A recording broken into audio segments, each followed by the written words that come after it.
Hola, buenas noches. ¿Qué tal, Seferino? Muy bien, Clara. Hoy no te dejé sola, solo, mejor dicho. No sabes cómo te extrañé. Sí, bueno. Estamos con el fiscal José María Campagnoli. Muchísimas gracias por estar aquí. No, gracias. Y vamos a compartir un video que ya han visto muchas personas, millones de personas, yo diría, pero que nos llega de una manera tan particular que nos llena de asombro. Porque el fiscal Campagnoli fue uno de los primeros, quizás el primero en investigar a José López, pero después le vamos a preguntar, después de ver este video, si se imaginaba si podía tener esta conclusión. Lo vemos y después seguimos con el fiscal Campagnoli.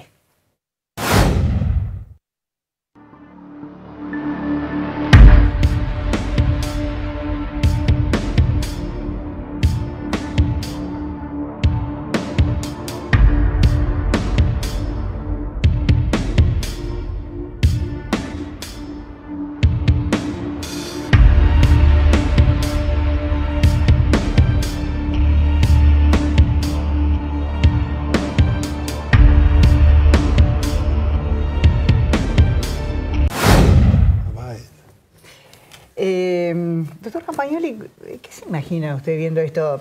Usted lo empezó a investigar a Báez, no a López, pero está todo tan conectada esta materia de corrupción. Sí, bueno, la verdad que da mucha pena, ¿no? Todo esto que nos ha pasado y que esperamos, yo creo que todos los argentinos de bien esperan que un periodo así no se repita, ¿no? Donde la corrupción tan normalizada entre los ciudadanos, ¿no? Me parece que es una gran tristeza.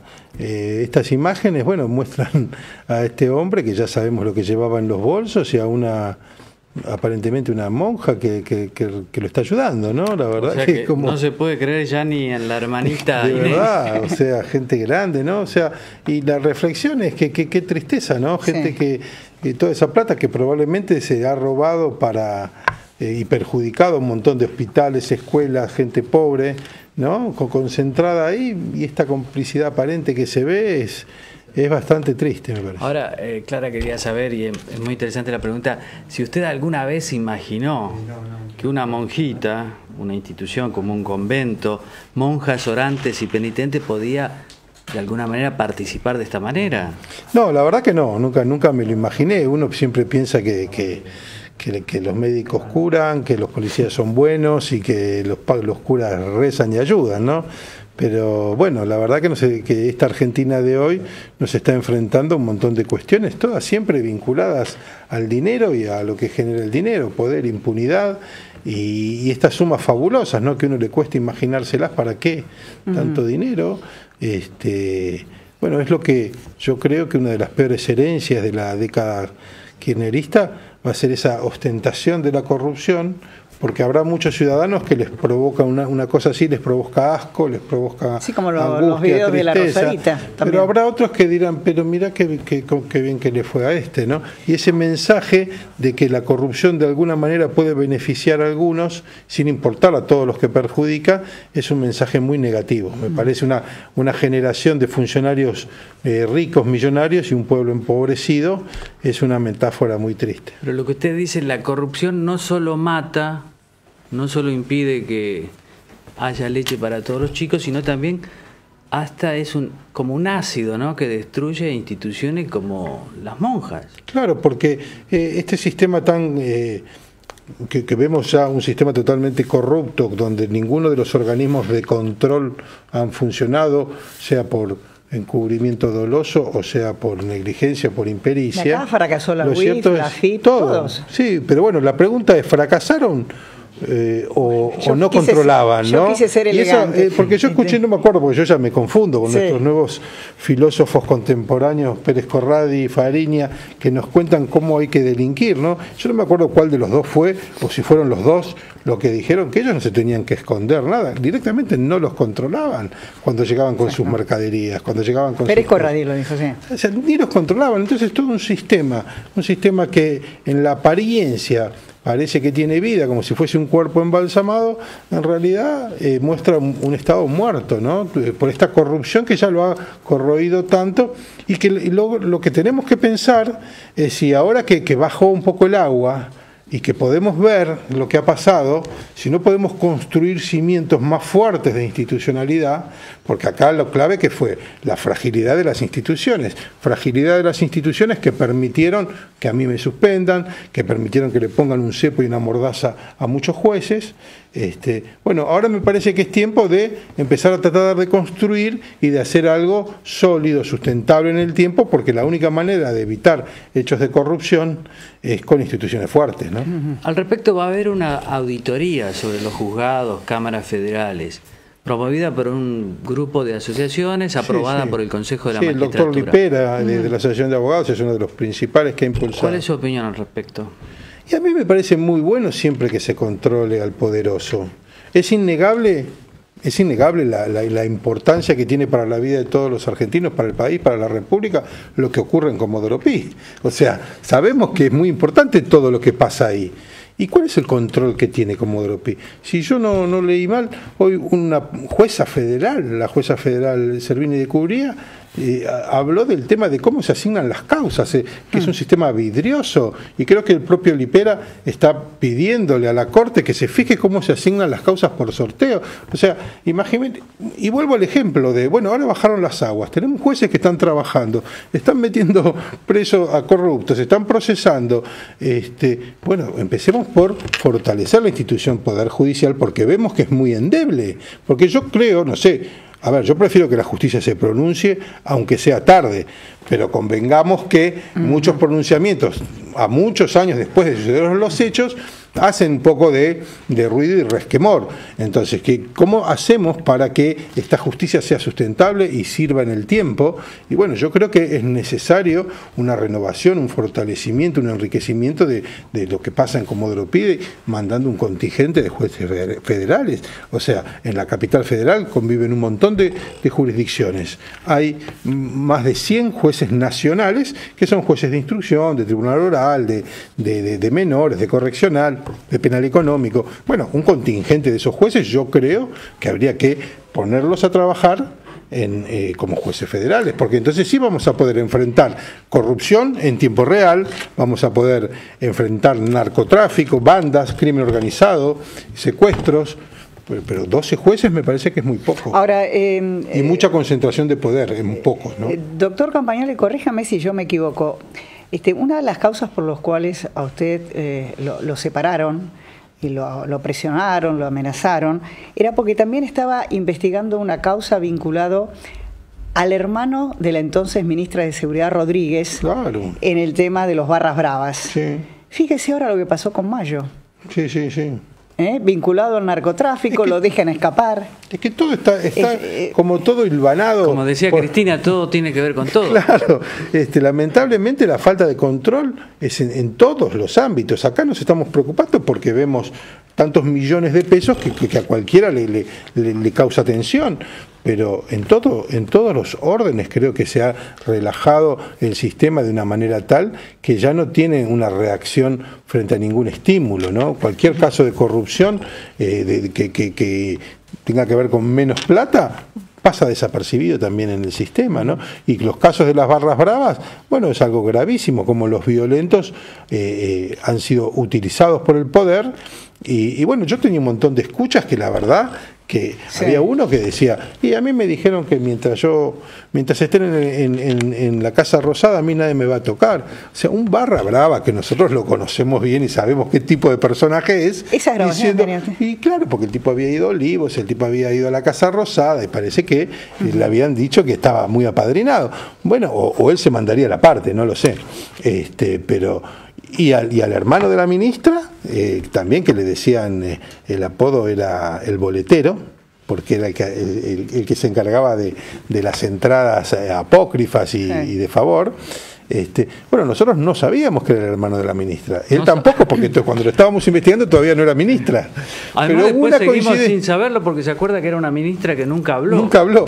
Pero hubo una coincidencia temporal, porque cuando ya se empieza a perfilar como ministra la licenciada Rodríguez, coincide temporalmente cuando nosotros nos damos cuenta, este es el que decía que tenía una hermana, y se llama Rodríguez, y pues será... Y cuando sucede que jura como ministra, es justo el mismo día que sale mi suspensión. Doctor Campagnoli, o sea, coincidencia temporal o dijeron, hasta acá llegó este. Este cambio que usted dice institucional no se va a poder hacer si no hay una decisión política por un lado y si no hay decisión individual, porque de la misma manera que usted pagó y se arriesgó a pagar los costos de decir no y cumplir con su deber, hubo muchos colegas suyos dentro de la justicia que se asustaron o que cajonearon. Es decir, eso pasa por una decisión política, pero también por las decisiones personales de las personas que están en el poder o en cualquier profesión. Siempre la decisión de no enfrentarse al poder es personal.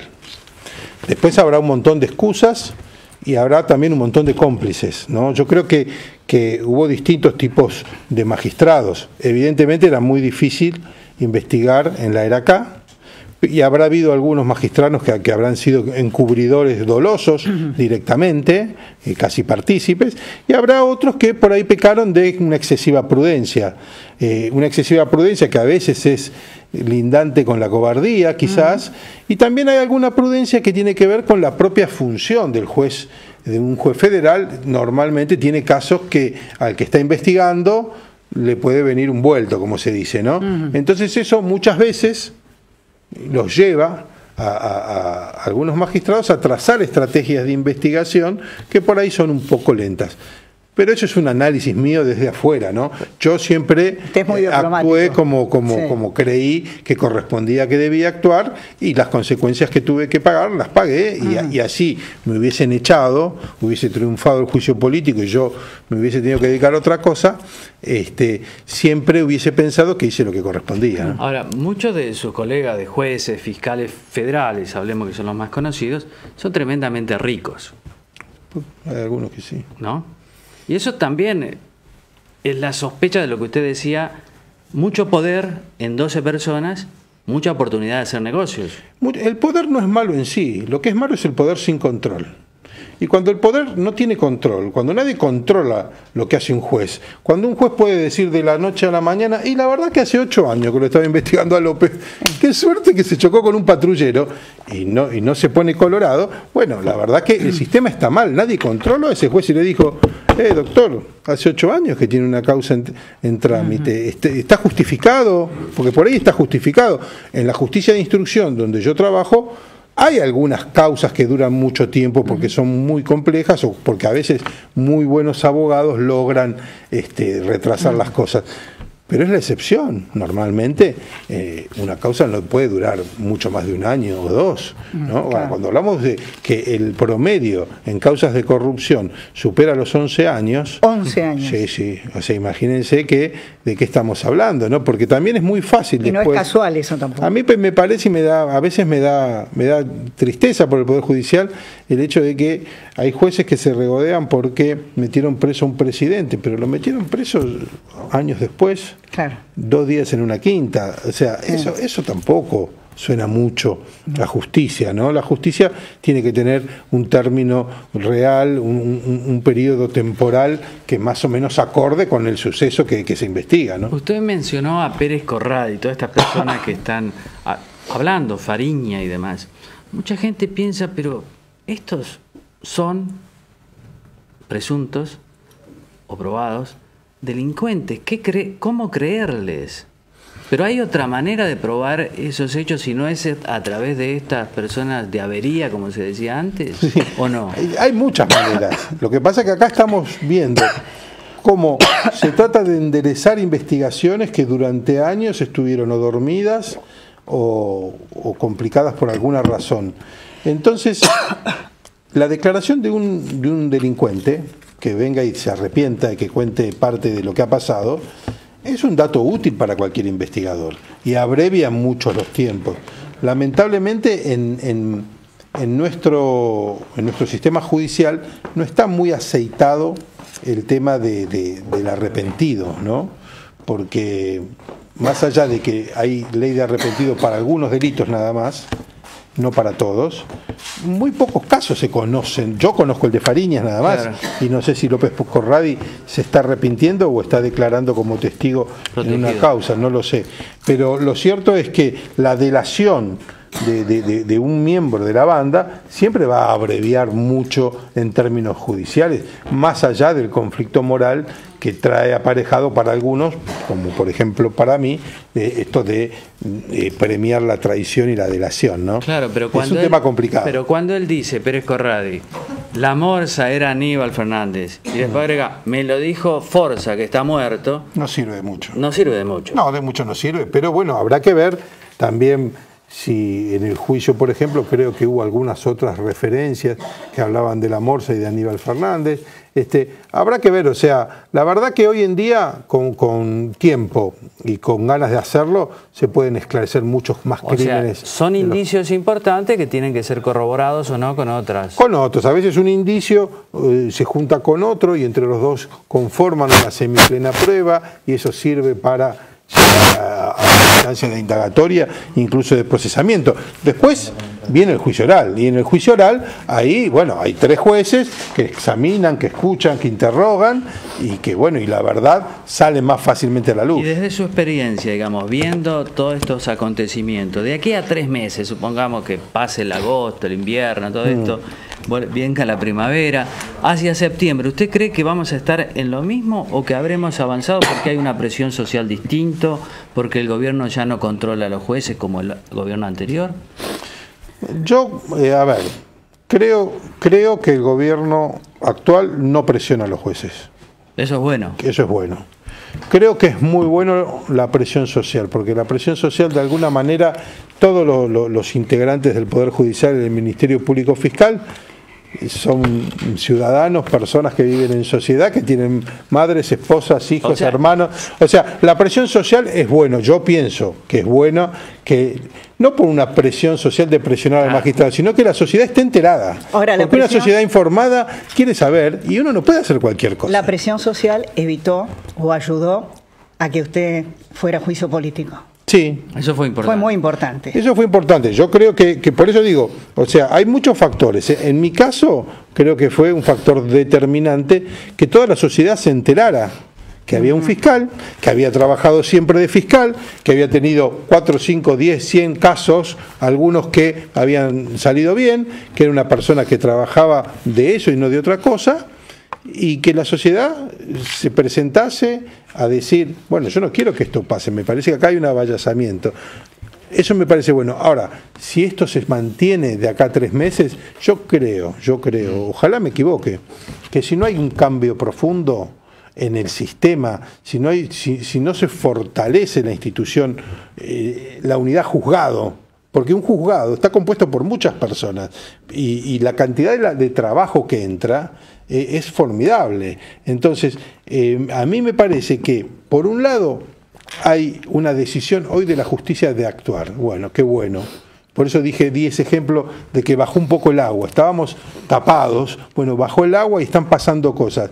Ahora, ¿por qué no pudo pasar antes? ¿Por qué los jueces no pudieron actuar antes? Es cierto que había algunos jueces que estaban presionados porque tenían sumarios abiertos en el Consejo de la Magistratura. Bueno, entonces hay que cambiar algunas cosas. El Consejo de la Magistratura tiene que garantizar a los jueces que por investigar, que por hacer su trabajo, no van a ser perseguidos. Y no puede ser al revés. O sea, su sugerencia a la gente que está viendo es presionar, que no quiere decir escrachar, pero sí estar atento. Estar atenta. Mi sugerencia es que lamentablemente el Poder Judicial, que es el poder tal vez que más debería importarle a los ciudadanos, es el único en el cual no votan.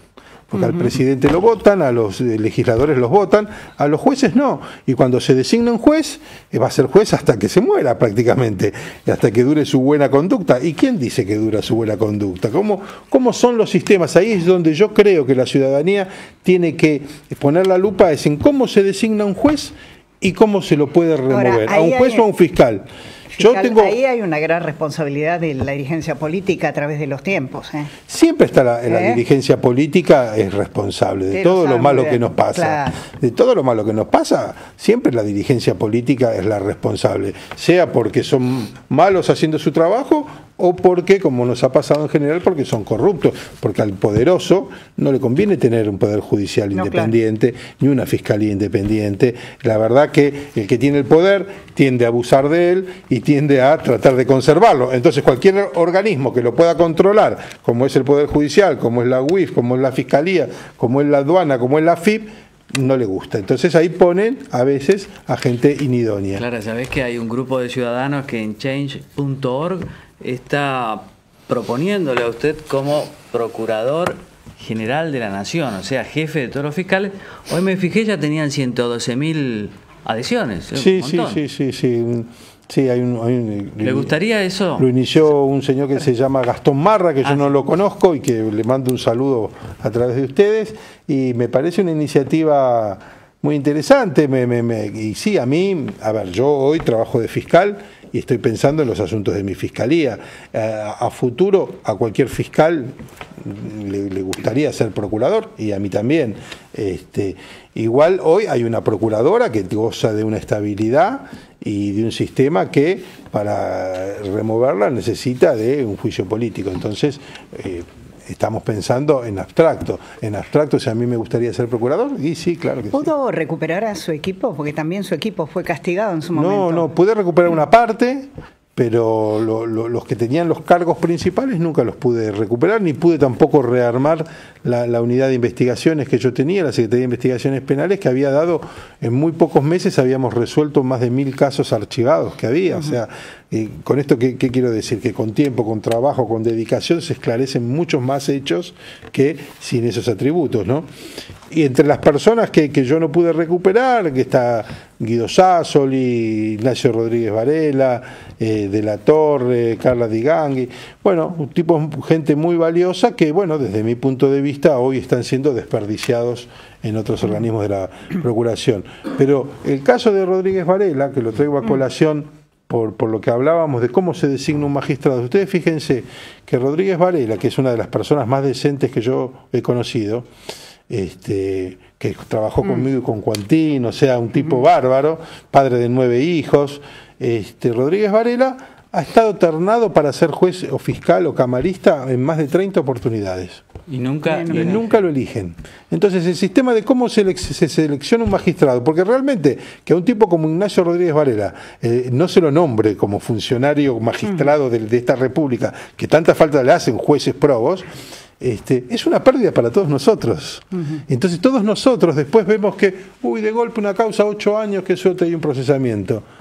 Pero, ¿y qué pasó? ¿Cómo designaron esos jueces? ¿O cómo no los han removido? ¿Cómo es este sistema? Tenemos que enterarnos cómo es el sistema, y creo que ahí es donde hay que tratar de fortalecer, enriquecer, y que haya una, ¿cómo se dice?, renovación de sangre en la justicia para que otros actores empiecen a trabajar. Me llama mucho y me preocupa mucho que la jueza federal, Servini de Cubría, una de las juezas más importantes, el juez electoral, diga que el sistema de sorteos no es idóneo para la asignación de causas en Comodoro Pi. La verdad que es una gravedad impresionante. Fijal, ¿es cierto que en la Argentina las penas por corrupción pública, como las que estamos viendo, no son demasiado altas?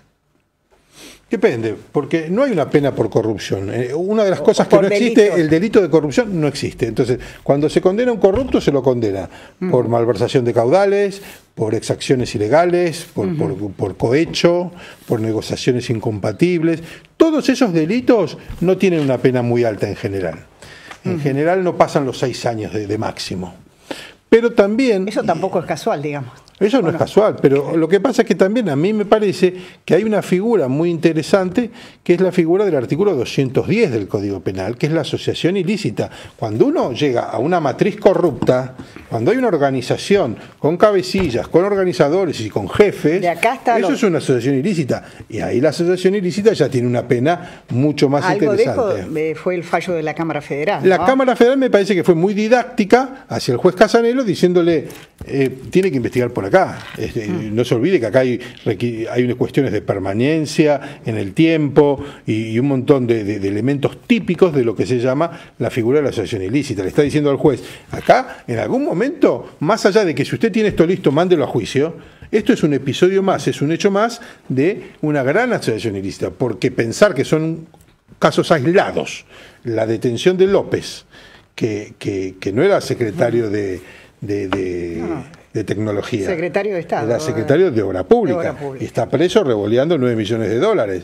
Y el otro que está preso, ¿quién es? Justamente el contratista estrella de Obra Pública, Lázaro Báez. Pensar que estas dos cuestiones son dos hechos aislados y que no estamos frente a una cuestión, como lo dijo el señor Fariña. Dijo, acá hubo un plan sistemático para vaciar las arcas del Estado. Y si hubo un plan sistemático, quiere decir que hay muchos componentes, hay muchos organizadores, cabecillas y jefes. Y eso acá y en cualquier lugar del mundo se llama organización criminal y está legislado por el artículo 210, que tiene unas penas muy interesantes que superan los 10 años. Fiscal Campagnoli, un placer haberlo tenido con nosotros. Favor, muchas gracias. Continuamos el debate sobre las tarifas. ¿Vos entendiste algo? ¿De las tarifas? Sí. Nada. Bueno, vamos a ver si nos ayudan. Gracias.